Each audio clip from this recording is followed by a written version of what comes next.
നമസ്കാരം. ഭീമ ജ്വൽസ് മനസ്സിലൊരു മഴവില്ലിൽ ഇന്ന് നമുക്ക് വളരെ ഇൻട്രസ്റ്റിംഗ് ആയിട്ടൊരു അതിഥിയാണ് നമ്മുടെ മുമ്പിലിരിക്കുന്നത്.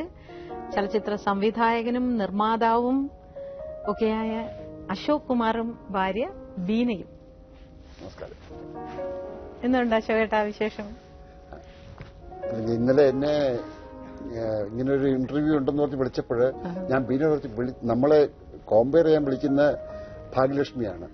അപ്പൊ ഞാൻ പറഞ്ഞു, ഞാൻ സിനിമയിൽ ആദ്യമായിട്ട് തിരുനോട്ടം ചെയ്യുമ്പം ഭയങ്കര നിമിത്തമാണ് ഞാൻ പറയുന്നത്. ഭാഗ്യലക്ഷ്മി വിളിച്ചപ്പോൾ, അതായത് ആ പടത്തിൽ തിരുനോട്ടം എന്നുള്ള പടത്തിനകത്ത് മോഹൻലാല്, പ്രിയദർശൻ, സുരേഷ് കുമാർ, എസ് കുമാർ, ഭാഗ്യലക്ഷ്മി, അശോക് കുമാർ, എല്ലാ പുതുമുഖങ്ങളുള്ള.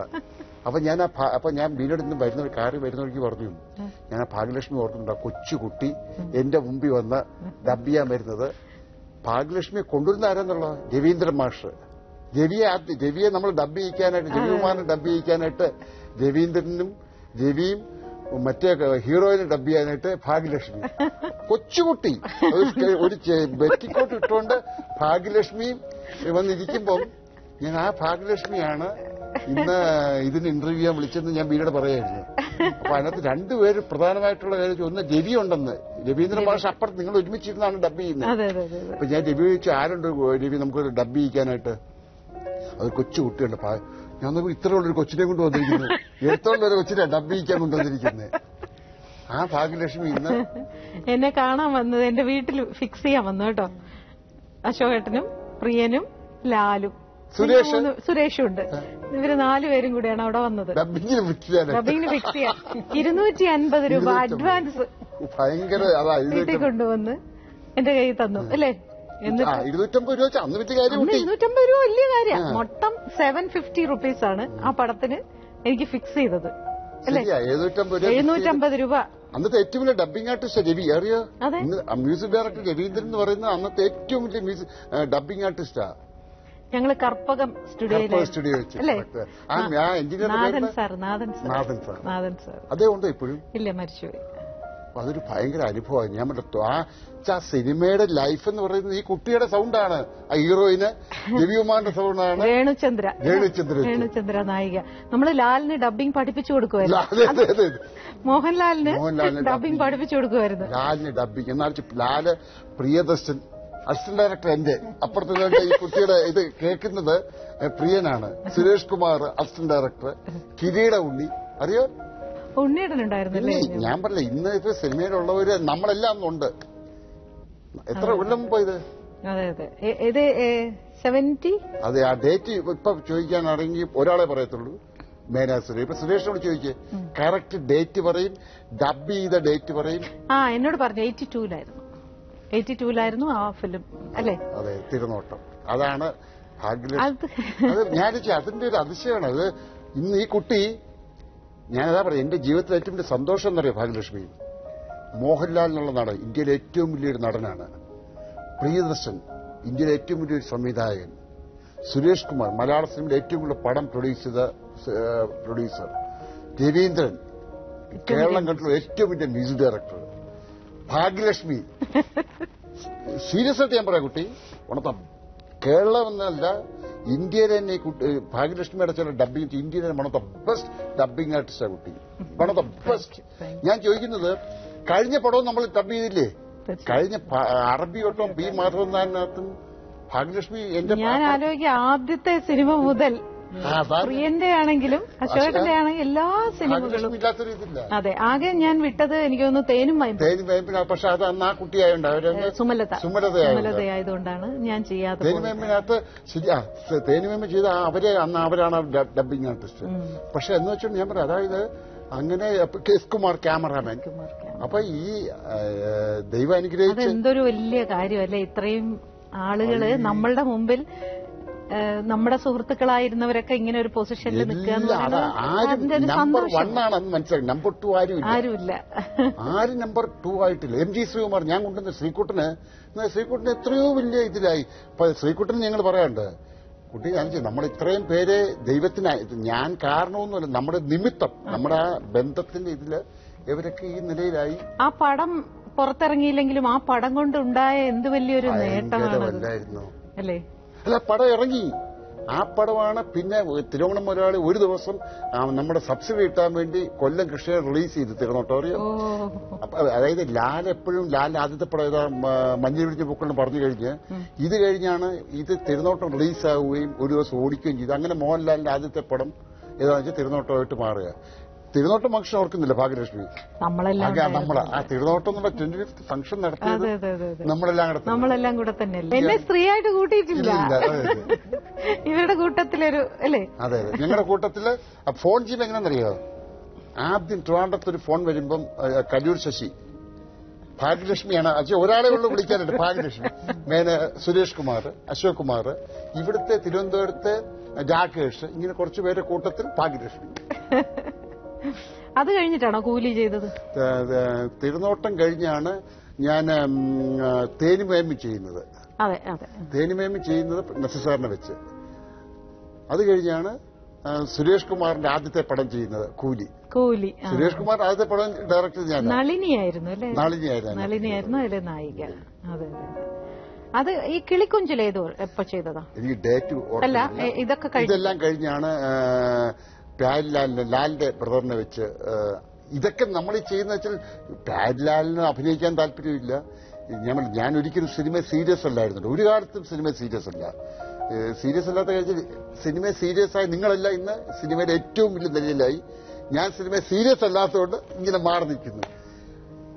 ഈ പ്യാരി ഇങ്ങനെ എന്റെ ലാലിങ്ങനെ സിനിമയിൽ പോയി കഴിഞ്ഞപ്പോ പിന്നെ ലാലിനെ കിട്ടാൻ പ്രയാസം. ഈ ഞങ്ങൾ പല ചുരുക്കമാണ് കാണുന്നത്. അപ്പൊ പിന്നെ എന്റെ കൂടെ പ്യാരിയായിരുന്നു ഫുൾ ടൈം. അനിയൻ മാറിക്കഴിഞ്ഞപ്പോ ചേട്ടനാണ് എന്റെ കമ്പനി. അപ്പോൾ അന്ന് അനിയനും ഇതുപോലെ എന്റെ കൂടെ കോളേജ് പഠിക്കുന്ന സമയത്ത് അനിയനെ വെച്ച് പടം എടുത്തു. അതിന് അനിയൻ മാറി ലാല് മാറിയപ്പം പ്യാരി എന്റെ കൂടെ നടന്നപ്പോൾ പ്യാരിയെ വെച്ച് പടം എടുത്തു. അത്രയല്ല, അതിനകത്ത് ഒരു ഇമ്പോർട്ടൻസ് ഒന്നും ഇല്ല അതിനകത്ത്. അങ്ങനെ പ്യാരിയും ലാലിനെയും കൂടെ വെച്ചെടുത്ത പടമാണ് കിളിക്കൊഞ്ചില്. പക്ഷേ ഏറ്റവും സുഖകരമായ വിഷയം എന്താന്ന് വെച്ചാല് സാധാരണ സൗഹൃദം എന്ന് പറഞ്ഞാൽ ഓരോരുത്തരും ഓരോരോ ഹൈ ലെവലിൽ എത്തുമ്പോ ഇങ്ങനെ സ്പ്ലിറ്റ് ചെയ്തു പോകും അല്ലേ? പക്ഷെ ഇവരെല്ലാവരും ഇപ്പോഴും വർഷത്തിലൊരിക്കൽ നിങ്ങളെല്ലാവരും ഒരുമിച്ച് ഇരുന്ന് അല്ലേ? അങ്ങനെ ഒരിക്കലല്ല ഭാഗ്യലക്ഷ്മി. ഞങ്ങള് ഞാന് ലാല്, പ്രിയന്, സുരേഷ്, എനിക്ക് തോന്നുന്നത് ആഴ്ചയിലൊരിക്കൽ കോണ്ടാക്ട് ചെയ്യാത്ത ദിവസമില്ല. ആഴ്ചയിലായി ഞാൻ പറഞ്ഞത്. ഇപ്പൊ ലാലിനൊക്കെ എനിക്കൊന്ന് ആഴ്ചയൊരിക്കൽ ലാലിനെ അത് ബീന കേട്ടോണ്ടിരിക്കും. അപ്പൊ ബീന ചോദിക്കും, അപ്പൊ പണ്ട് കല്യാണം ബീന നിങ്ങളുടെ ഭാര്യ വരുന്ന പറയും. ഇപ്പൊ ലാലോ പ്രിയനോ വന്നാല് പിന്നെ ഞാൻ വീട്ടിൽ കാണത്തില്ല. അപ്പൊ ബീനയ്ക്കുള്ള കംപ്ലൈന്റ് അവർ വന്നു കഴിഞ്ഞാൽ പിന്നെ ഞാൻ പിന്നെ കുറെ ദിവസം ഇവിടെ കാണില്ല. അപ്പം കൊല്ലത്തിൽ ഞങ്ങൾ മിക്കവാറും എല്ലാ ആഴ്ചകളും അല്ലെ ദിവസങ്ങളും ഞങ്ങൾ അങ്ങോട്ടും ഇങ്ങോട്ടും കോണ്ടാക്ട് ചെയ്യാതിരിക്കത്തില്ല. അത് സിനിമയെ പറ്റിയുള്ള സംസാരമൊന്നുമല്ല, വേറെ പല കാര്യങ്ങളും ഞങ്ങൾ. ഇന്നലെ ലാലിനെ വിളിച്ചിരുന്നു, ഇന്നലെ പ്രിയ ഇന്ന് രാവിലെ വിളിച്ചിരുന്നു. അപ്പം ഞങ്ങളുടെ ബന്ധം എന്ന് പറയുന്നത് സിനിമയ്ക്കുപരിയായിട്ടൊരു ബന്ധമുണ്ട്. അത് വളരെ അപൂർവമാണത്. അത് എനിക്ക് ലോകത്തങ്ങനെ സംഭവിച്ചില്ല. അതായത് ഇങ്ങനെ ഒരു 10-30 കൊല്ലം മുമ്പ് കുറച്ചു പേര് കോളേജിൽ പോകാൻ ചിലരൊക്കെ പോകും. പക്ഷെ ഇതെല്ലാവരും ഇപ്പോഴും അതേ മാനസികാവസ്ഥയോടുകൂടെ തന്നെ ഫ്രണ്ട്ഷിപ്പ് കീപ്പപ്പ് ചെയ്യുന്നു എന്ന് പറയുന്നതാണ് ഒരു വലിയ സന്തോഷം. അല്ല, എനിക്ക് തോന്നുന്നു അതിന്റെ റീസൺ അങ്ങോട്ടും ഇങ്ങോട്ടും ഒരു അസൂയോ ഒന്നുമില്ല. അതിശയെന്ന് വെച്ചാല് അശോകേട്ടൻ സംവിധാനം എന്താണെന്ന് അറിയാതെയാണോ ഈ തിരനോട്ടം എന്ന് പറയുന്ന സിനിമ സംവിധാനം ചെയ്തത്? അന്ന് ഞാന് പ്രീ ഡിഗ്രിക്ക് പഠിക്കല്ലേ, ഞാനും പ്രിയനും ഒക്കെ. അതിന്റെ ഗൗരവമൊന്നുമില്ല. ഞാനും പ്രിയനും ലാലും ഒക്കെ അന്ന് പ്രീ ഡിഗ്രിക്ക് പഠിച്ചുകൊണ്ടിരിക്കുന്ന സമയമാണ്. അന്ന് ഞങ്ങൾ അതിന്റെ സംഭവിച്ചു. ഞങ്ങളന്ന് ഈ കോഫി ഹൗസിൽ ഇരിക്കുക, കോളേജിൽ പോവുക, പിന്നെ എല്ലാ സിനിമയായിട്ട് ബന്ധം. പിന്നെ എന്റെ ബ്രദർ രാജീവ്നാഥ് അന്ന് ഡയറക്ടറാണല്ലോ. അന്ന് അങ്ങനെ അദ്ദേഹത്തിന് സ്റ്റേറ്റ് അവാർഡ് കിട്ടിയ സമയം ഞാൻ എന്നും എല്ലാ ഇന്റർവ്യൂവിലും പറയും, ഞാനും പ്രിയനും ലാലിലാണ് ആ പുള്ളിയുടെ ലൊക്കേഷൻ ചെല്ലുന്നു, സൂര്യന്റെ മരണം എന്നൊരു പടം കാണാൻ. ബീനിക്കെല്ലാം അറിയാം, ബീനി എന്നും കേട്ടോണ്ടിരിക്കുക. അപ്പൊ ആ ലൊക്കേഷൻ ചെല്ലുമ്പോഴത്തേന് ഞങ്ങളെ ഇറക്കി വിടുക, പോയി കോളേജ് പോകാൻ പറഞ്ഞു. അതിന്റെ വാശിക്ക് എടുത്താണ്. അല്ലെങ്കിൽ നമുക്ക് സിനിമയോട് താല്പര്യമില്ല. അന്ന് അതിന്റെ വാശി പ്രിയം കളിയാൻ നമുക്കൊരു പടം ചെയ്യണം. അങ്ങനെ ഞാനും പ്രിയനും ലാലും എല്ലാം കൂടെ ഇവിടുന്ന് മദ്രാസിന് ട്രെയിൻ കയറുന്നു, അവിടെ പോയി സിനിമ എടുക്കുന്നു. പക്ഷെ അതങ്ങനെ സംഭവിച്ചു. പിന്നെ അന്ന് ഞങ്ങളെ സഹായിക്കാൻ അന്ന് ഇതുപോലുള്ള അന്ന് സിനിമ ഡയറക്ടർമാരും കുറവാണല്ലോ. എന്നാൽ നമ്മൾ ഇന്നലെ എല്ലാവരും ഡയറക്ടേഴ്സ്. തേനുമയമ്പോ അശോക് കുമാർ അന്നത്തെ സൂപ്പർ ഡയറക്ടറായി. അന്ന് ഏത് മാഗസിൻ നോക്കിയാലും അശോക്. അപ്പൊ ബീന കല്യാണം ബീന അത് കഴിഞ്ഞില്ലേ കല്യാണം? 100%. ആ സിനിമ കണ്ടിരുന്നെങ്കിൽ 100% കല്യാണം നടക്കത്തില്ല. സെക്സ് എഡ്യൂക്കേഷൻ ആ കുട്ടിയെ പറയാൻ മടിയായിട്ട് ഞാനതൊക്കെ പറഞ്ഞത്. ആ പടക്കത്തെ കല്യാണം നടക്കത്തില്ല. പക്ഷെ ബീനയുടെ അച്ഛനമ്മ അന്വേഷിച്ചു, ഇങ്ങനെ ഒരു സിനിമാക്കാരെ കല്യാണം കഴിക്കാന്ന് പറഞ്ഞ ഗുരുവായൂരാ ബീനയുടെ വീട്. അപ്പൊ ഈ ഗുരുവായൂരാണ് പാവർത്തി. അപ്പൊ അവരിങ്ങനെ അന്വേഷിച്ചപ്പം ഇങ്ങനെ അപ്പൊ ഫ്രണ്ട്സ് എന്ന് പറയുന്നത് ഇങ്ങനെയൊക്കെ സിനിമാക്കാരാണ്. അപ്പൊ ഇയാള് എങ്ങനെയാണ് ക്യാരക്ടർ എന്നൊക്കെ അന്വേഷിച്ചു. അപ്പൊ അന്വേഷിക്കുന്ന ആരോടാ? അപ്പൊ പ്രിയനോട് ആരോടൊക്കെ ആയിരിക്കുമല്ലോ വിളിച്ചു ചെയ്ത്. അപ്പൊ കുഴപ്പം, നല്ല പയ്യനാണ്. അങ്ങനെയാണ് കല്യാണം നടക്കുന്നത്. ഈ കല്യാണം തന്നെ ഭയങ്കര രസകരമായ കാര്യമാണ്. ഞാൻ ആരെയും വിളിച്ചില്ല. പക്ഷെ ഗുരുവായൂർ അമ്പലത്തിൽ ഞാൻ നോക്കിയപ്പോ പ്രിയനാണോ സുരേഷ് ഇല്ലേ? പ്യാരി അവരെല്ലാം കൂടെ ഗുരുവായൂർ അമ്പലത്തിൽ വന്നിരിക്കുന്ന ആ സമയത്ത് സുരേഷ് വന്നില്ലെന്ന്. അത് റിസപ്ഷനാണ് വന്ന്. അപ്പൊ അതൊരു സംഭവമല്ലോ. കല്യാണം രാവിലെ 6:30 മണിക്ക്, ഞാൻ എത്തുന്ന 6 മണിക്ക്. ഞങ്ങള് ഭയങ്കര രസമുള്ള ഒരു സംഭവമാണ്. ഞാൻ എഴുതണം എന്ന് വിചാരിച്ചൊരു കാര്യമാണ്. ഈ തിരനോട്ടം ഡബ് ചെയ്യുന്ന സമയത്ത് ഞങ്ങൾ അന്നൊക്കെ ഒരുമിച്ച് ഒരു മൈക്കിൽ നിന്ന് വേണം ഡബ് ചെയ്യാൻ. അപ്പൊ ലാല അന്നും ഈ വികൃതിയാണ് അല്ലേ? ഇന്നും അതെ, ഒരു കുസൃതിയാണ് എപ്പോഴും. ഇപ്പൊ പിന്നെ കുറച്ച് വലിയ സ്റ്റാർ ആയതുകൊണ്ട് ഒന്ന് ഭയമുണ്ട്. റൺ ബേബിക്കകത്ത് മാത്രമേ അവനിങ്ങനെ ടഫ്. അല്ലെങ്കിൽ ലാൽ ഇപ്പോഴും ഞാൻ പറയും, മിനിഞ്ഞാന്ന് ലാല് വിളിച്ചപ്പോ എന്താ ഷോ നീ എന്ത് ശരിയാ ലാല് മിനിഞ്ഞാന്ന് വിളിച്ചപ്പോ എന്താ മിനിഞ്ഞാന്ന് വിളിച്ചപ്പോ ഞാൻ ബീന ലാൽ വിളിച്ചിട്ട് ഇപ്പോഴും ലാല് കൊച്ചുകുട്ടിയാണ്. മെനഞ്ഞാന്ന് ഞാൻ പറഞ്ഞു, എന്നെ കുറിച്ച് ഒരു പ്രോഗ്രാം ചെയ്തിട്ടുണ്ട്, ലാലിന്റെ ഒരു സ്റ്റേറ്റ്മെന്റ്. ഞാൻ എന്താ പറയാ, എന്തുവായത് കൊച്ചു കുഞ്ഞുങ്ങളെ പോലെ എന്താ ഇങ്ങനെ കൊഞ്ചുന്നേ. ലാലിപ്പോഴും കൊച്ചുകുട്ടി. അപ്പൊ എന്നിട്ട് ആ തിയേറ്ററിൽ വന്നിട്ടേ ഞാൻ ഈ ചേച്ചിയുടെ അടുത്ത് മൈക്കിൽ നിന്നോട്ടെ. അപ്പൊ എന്റെ വല്യമ്മ ഇങ്ങനെ വടിയും കൊണ്ട് ഇങ്ങനെ നിൽക്കുക. വല്യമ്മ വേണ്ട, അവന്റെ അടുത്ത് നിക്കരുത്. കൊറേ കഴിഞ്ഞപ്പോ ആശോട്ട് നീ അപ്പുറത്ത് മാറി, മൈക്ക് മാറി നിൽക്കടാ.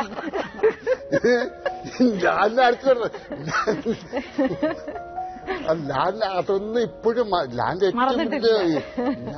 മാറിയ ലാലല്ലാതായത്.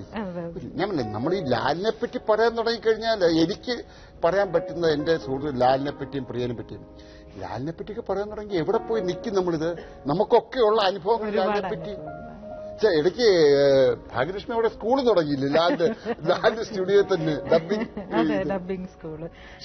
ഞാൻ അവിടെ വന്ന് ഞാൻ ലാലിനോട് പറഞ്ഞു, ഒരു ക്ലാസ് എടുക്കും ഇവിടെ വന്നിട്ട്.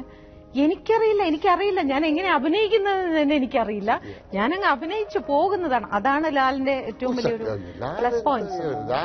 അദ്ദേഹം അറിയുന്നില്ല അദ്ദേഹത്തിന്റെ. ഇപ്പൊ ഈ പടം തന്നെ അതായത് ലാലിന്റെ ഈ റൺ ബേബി റൺ എന്ന് പറഞ്ഞ പടം തന്നെ ഭാഗ്യലക്ഷ്മി എന്തൊന്നല്ല ലാൽ ചെയ്തിരിക്കുന്നത്. എന്ത് രസകരമായിട്ടല്ല ലാൽ ചെയ്തിരിക്കുന്നത്. എന്ത് സുന്ദരനായി. ഞാൻ ലാലിനോട് നീ എന്ത് സുന്ദരനായിരിക്കുന്നു ഞാൻ ചോദിച്ചു ലാലിനോട്. സന്തോഷം കേൾക്കാൻ. ഈ പടം ചെയ്യുന്നതിന് മുമ്പ് തമ്മിൽ സ്റ്റോറിയൊക്കെ ഡിസ്കസ് ചെയ്യോ ബീന? ഒന്നും ഇടപെടില്ലേ? ഇടപെടുത്തില്ലേ? ബീനയ്ക്ക് എന്താ ഞാൻ ചെയ്യുന്നതെന്നൊന്നും ബീനയ്ക്ക് അറിയില്ല. ഞാൻ പറഞ്ഞില്ലേ ഭാഗ്യലക്ഷ്മി, എന്നെയും പ്രിയനെയും ലാലിനെയും സംബന്ധിച്ച് പറയുകയാണെങ്കിൽ എനിക്കൊന്നും ഒരു ഭാര്യമാർക്കും ഞങ്ങൾ എന്ത് ചെയ്യുന്നു അറിയാൻ വയ്യ. പ്രിയനെ സംഭവിച്ചാണെങ്കിലും അറിയാം, ലാലിനെ എന്റെ തോന്നലാണ്. പ്രിയൻ പോലും അങ്ങനെ ഞങ്ങളുടെ ഒരു ഡിസ്കഷൻ എന്ന് പറഞ്ഞാൽ ഞാനോ പ്രിയനോ ലാലോ സുരേഷൊക്കെ കഴിയുന്ന ഞങ്ങളുടെ കാര്യം വീട്ടുകാര്യം ഡിസ്കസ് ചെയ്യാറില്ല. പണ്ടും ഡിസ്കസ് ചെയ്യാറില്ല, ഇപ്പോഴും ഡിസ്കസ് ചെയ്യാറില്ലെന്നാണ് ഞാൻ എന്റെ അങ്ങനെയാണ്. പ്രിയൻ കുറച്ച് ലിസിയായിട്ടൊക്കെ ചില കാര്യം ഡിസ്കസ് ചെയ്യും. ലാല് ബിസിനസ്സുമായിട്ട് കണക്റ്റഡ് ആണ് അല്ലേ? ഞാനും പ്രിയനൊക്കെ പാർട്ട്നേഴ്സാണ്. എന്റെ ബിസിനസ്സിലും അവരൊക്കെ പാർട്ട്നേഴ്സാണ്. അതാണ് എന്റെ സിനിമയിലും ഇവരൊക്കെ പാർട്ട്നേഴ്സാണ്, എന്റെ ബിസിനസ്സിലും ഇവരൊക്കെ പാർട്ട്നേഴ്സ്. ആക്ച്വലി എന്തിലായും ബീനയുടെ ഇൻവോൾവ്മെന്റ് എന്തിലാണ് വീട്ടില്? നമുക്ക് വീട്ടുജോലി, പിള്ളേരുടെ കാര്യങ്ങള്. പിള്ളേരൊക്കെ വലുതായില്ലേ? എന്നാലും അവരുടെ ഓരോരോ കാര്യങ്ങള് നോക്കി ഇങ്ങനെ പോവാ. ഈ സിനിമയുമായിട്ട് ആണോ ഇൻട്രസ്റ്റ് ഇല്ലാഞ്ഞിട്ടാണോ അതോ ഇവര് ഇടപെടുത്താഞ്ഞിട്ടാണോ? അല്ല, പണ്ടും അശോട്ട് അങ്ങനെ ഒരു കാര്യങ്ങളും അങ്ങനെ പറയുന്ന കൂട്ടത്തിലല്ല, അത്രേ ഉള്ളൂ. പിന്നെ നമ്മള് പഴയ പോലെ ഇങ്ങനെ ഓരോ കാര്യങ്ങൾ നോക്കി പോകുന്നുള്ളല്ല. എന്തെങ്കിലും പറഞ്ഞാൽ കേൾക്കുന്നല്ലാതെ പണ്ടും അങ്ങനെ വലിയ ഇൻട്രസ്റ്റ് ഒന്നും. അപ്പൊ അന്ന് കല്യാണാലോചനയൊക്കെ വന്നപ്പോ ബീന ആലോചിച്ചിരുന്നു സിനിമാക്കാരനാണെന്നൊക്കെ? ബീനക്ക് അങ്ങനെയൊന്നുമില്ലല്ലേ? വീട്ടുകാരെന്ത് പറയുന്നു? അത്രേ ഉള്ളൂ. ഓർത്തഡോക്സ് ഫാമിലിയാണോ? അല്ലല്ല, അങ്ങനെയൊന്നുമല്ല. പിന്നെ അങ്ങനെയൊന്നും പ്രശ്നമൊന്നുമില്ല. ഞാൻ അച്ഛനോട് പറഞ്ഞു, ഇപ്പൊ നമുക്ക് ഈ ദൂരെ അന്ന കാലത്തൊന്നും ദൂരേക്കൊന്നും കല്യാണം കഴിപ്പിക്കത്തില്ലല്ലോ. അപ്പം ഞാൻ അച്ഛനോട് അച്ഛൻ ഞാൻ എവിടെയായാലും അനുഭവിക്കാനുള്ളത് അനുഭവിക്കണം. അപ്പൊ സിനിമ പ്രശ്നമേ ഇല്ല അവിടെ. ഒരു കുഴപ്പവും വന്നിട്ടില്ല. അപ്പൊ അച്ഛൻ 27. ഇന്ന് വരെ ഞങ്ങൾ വഴക്കുണ്ടാക്കിയിട്ടെന്ന് വിശ്വസിക്കുവോ? ഇന്ന് വരെ പിണങ്ങിട്ടില്ലെന്ന് വിശ്വസിക്കുവോ? അതെല്ലാ ഭാര്യ ഭർത്താക്കന്മാരും പറയണല്ലേ? അല്ല കുട്ടി, ഞാൻ ഓപ്പണായിട്ട് പറയാണ്, ചോദിച്ചോക്ക്. എന്നാ വഴക്കുണ്ടാക്കാത്ത ബീന പാവം ഒന്നും മിണ്ടത്തില്ല. അങ്ങനായോ? ഞാൻ എന്നാ വഴക്കുണ്ടാക്കാത്ത റീസൺ പറയാം. അഥവാ ബീന ആദ്യം ബീനയെ കല്യാണം കഴിച്ചപ്പോ എനിക്ക് ബീനയോട് ഒന്നും മനസ്സിലായില്ല. ഈ ഗുരുവായൂർ ഭാഷ നമുക്കറിയില്ല. വലിയൊരു പ്രോബ്ലം തന്നെയായിരുന്നു. എനിക്ക് ആശോടം പറഞ്ഞൊന്നും മനസ്സിലാവില്ലായിരുന്നു. ഈ ചില വേർഡ്സ് ഒക്കെ നമ്മൾ ആദ്യമായിട്ട് തിരുവനന്തപുരം പേടിയായിരുന്നു. ശരിക്കും പേടിയാ. അന്ന് അങ്ങനെ ഇത്ര ദൂരെയൊന്നും ആരെയും കല്യാണം കഴിപ്പിക്കില്ലല്ലോ. പിന്നെ പ്രത്യേകിച്ച് ആ ഭാഗത്തൊക്കെ തിരുവനന്തപുരത്തുകാരെ കല്യാണം കഴിക്കാൻ ഇത്തിരി ശരിയാ മടിക്കുന്ന ഒരു കാലം ഉണ്ടായിരുന്നു. എനിക്ക് കുറച്ച് ചങ്ങനാശ്ശേരിക്കാരെന്നുള്ള ഒരു കൺസിഡറേഷൻ കിട്ടും. ഞാൻ തിരുവനന്തപുരമല്ല കോട്ടയം എന്നുള്ള വെച്ചുകൊണ്ടാണ് അത് നടന്നത്. അല്ല പിന്നെ ഞങ്ങളുടെ ഫാമിലി ഫ്രണ്ട്സ് നോക്കപ്പോ ശങ്കർ ഉണ്ടല്ലോ, ശങ്കറിന്റെ അമ്മയുടെ സിസ്റ്ററും ഞങ്ങൾ ക്ലോസ് ഫ്രണ്ട്സാ. എന്റെ അച്ഛനൊക്കെ കുവൈറ്റിലായിരുന്നു. അപ്പൊ അങ്ങനെ ചോദിച്ചപ്പോ ഇവിടെ അടുത്താണ് അറിയാം. പിന്നെ ലാലിന്റെ അമ്മയും ബീനയുടെ അമ്മയും ക്ലാസ്മേറ്റ്. സോറി സുജിയുടെ അമ്മയും ബീനയുടെ അമ്മയും പണ്ട് അവര് ഒപ്പം പഠിച്ചവരൊക്കെയാണ്. അപ്പൊ എവിടെയായിരുന്നു? എന്റെ പാരന്റ്സ് കുവൈറ്റിലായിരുന്നു. അമ്മയുടെ വീട് പൊന്നാനിയാണ്. അപ്പൊ അവര് അങ്ങനെ വലിയ ഇതൊന്നും പഠിച്ചതൊക്കെ അവിടെ തന്നെയാണ്. ഞാൻ കുറച്ച് നാളെ പഠിച്ചു. പിന്നെ നാട്ടിലെ തൃശ്ശൂരാ പഠിച്ചത്. ഗുരുവായൂരും കോളേജൊക്കെ തീർന്നു. അപ്പൊ ഈ പടം ഫൈനലി ഇവരൊക്കെ എടുത്തു കഴിഞ്ഞ് തിയേറ്ററിൽ വരുമ്പോഴേ ബീന കാണുള്ളൂ? കഴിഞ്ഞ ലൊക്കേഷനിൽ ബീന വന്നിരുന്നു. ബീന ഉണ്ടായിരുന്നു, ലിസി വന്നിരുന്നു, സുജി ഉണ്ടായിരുന്നു. ഞങ്ങളെല്ലാവരും ഈ അറബി ഓട്ടോ എടുത്തെന്തിനാ? ഇതിനുവേണ്ടി ഞാനും പ്രിയനും ലാലും ലിസിയും സുജിയും ഗെറ്റ് ടുഗദർ അതിനുവേണ്ടി എടുത്ത പടം. ജസ്റ്റ് ബിക്കോസ് ഓഫ് ഒരു ഫാമിലി ഗെറ്റ് ടുഗദർ. അത് ട്രിവാൻഡ്രത്തോ ഇന്ത്യയിലോ എടുത്താൽ ഞങ്ങൾക്ക് ഒരുമിച്ച് നിൽക്കാനൊക്കാത്തതുകൊണ്ട് മനഃപൂർവ്വം അബുദാബിക്ക് പോയി. അബുദാബി പോയ അവന്മാരെയൊന്നും പ്രിയനും ലാലും ഓടിപ്പോത്തില്ല. ഞങ്ങളെല്ലാം കൂടെ അബുദാബി പോയി. ഒരു 45 ദിവസം കിടന്ന് ബീനയും കുട്ടികളെല്ലാം കൂടെ വന്നു, ലിസിയും കുട്ടികളെല്ലാം കൂടെ വന്നു, സുജിയും കുട്ടികൾ വന്നു. അങ്ങനെ എല്ലാം കൂടെ ഒരുമിച്ച് ഞങ്ങളിവിടെ ഒരു അബുദാബിയിൽ ഒരു 40 ദിവസം ഒരു ആഘോഷമായിരുന്നു. അറബി ഓട്ടവും പി മാത്രമായിരുന്നു. അടുത്ത പടവും അങ്ങനെ ഞങ്ങൾ ഈ സിനിമ എടുക്കത്തില് നമുക്ക് ഈ 40 ദിവസം ഒരുമിച്ച് കൂടുക എന്ന് പറഞ്ഞാൽ എനിക്ക് ലാലിനും പ്രിയനും സുരേഷിനും ഒക്കെ ഒരുമിച്ച്. ഇപ്പൊ സുരേഷ് അവിടെ വരാൻ പറ്റാത്തതുകൊണ്ട് ഹൈദരാബാദിൽ വന്നു ഞങ്ങളോട്. അപ്പൊ ഞങ്ങളുടെ ആ പഴയ ബന്ധങ്ങൾക്ക് വേണ്ടി എടുത്ത സിനിമയാണ് അറബി ഓട്ടവും പി മാത്രമെന്നായിരുന്നു. പക്ഷെ ദൈവന്റെ ആ പടം ഓടുകയും ചെയ്തു. നന്നായിട്ട് പോയി. അശോകേട്ടാ, നമുക്ക് സമയം ഇവിടെ തീർന്നുകൊണ്ട് ബാക്കി നമുക്ക് അടുത്ത എപ്പിസോഡിൽ തുടരാം. ഓക്കെ.